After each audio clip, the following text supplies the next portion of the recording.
Comment आ रखा था, किसी ने बोला था पायल ना क्रेडिट खाने के लिए दुबई आ गई है, कृतिका काम करिए। तो भाई आप लोगों को ऐसे शर्म नहीं आती है? Guys welcome to my YouTube channel Zaid universe. Guys जब से पायल मलिक कृतिका मलिक के पास दुबई गई हैं तब से लोगों ने पायल मलिक को बहुत ही ज़्यादा हेट देना शुरू कर दिया है। लोगों का कहना है कि पायल जो है वो कृतिका का क्रेडिट खाने के लिए दुबई गई है। कृतिका कितने टाइम से दुबई में अपनी प्रॉपर्टी का बिजनेस पर मेहनत कर रही है और जब उसका बिजनेस अच्छा चलने लगा तो पायल वहाँ पहुँच गई क्रेडिट लेने के लिए, जबकि मेहनत तो कृतिका ने करी है लेकिन क्रेडिट पायल ने ले लिया।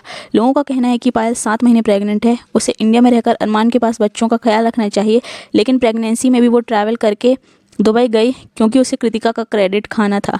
इन सारी बातों का रिप्लाई करते हुए कृतिका ने अपनी रीसेंट ब्लॉग में लोगों को जवाब दिया कि लोगों की सोच कितनी गिरी हुई है जो पायल के बारे में ऐसा सोचते हैं। पायल अपना बिजनेस चंडीगढ़ में इतने अच्छे से संभाल रही है और बहुत ज़्यादा मेहनत कर रही है और पायल का ब्लू मैक वाला बिजनेस इतना बढ़िया चल रहा, तो क्या अब कृतिका इंडिया जाती है तो पायल का क्रेडिट खाने जाएगी? या तो अरमान जी बच्चों की व्लॉगिंग संभाल रहे हैं, उनके बढ़िया बढ़िया व्लॉग बना रहे हैं, तो पायल और कृतिका इंडिया जाती हैं तो क्या अरमान का क्रेडिट खाने जाएंगी? कृतिका ने हेटर्स को जवाब देते हुए कहा कि लोगों की सोच कितनी ज़्यादा गंदी है।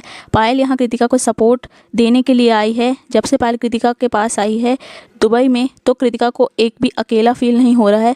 कृतिका को फैमिली का प्यार मिल रहा है, कृतिका के व्लॉग्स अच्छे बनने लगे हैं, कृतिका को पायल अच्छा अच्छा खाना बनाकर खिला रही है और उसका ख्याल भी रख रही है।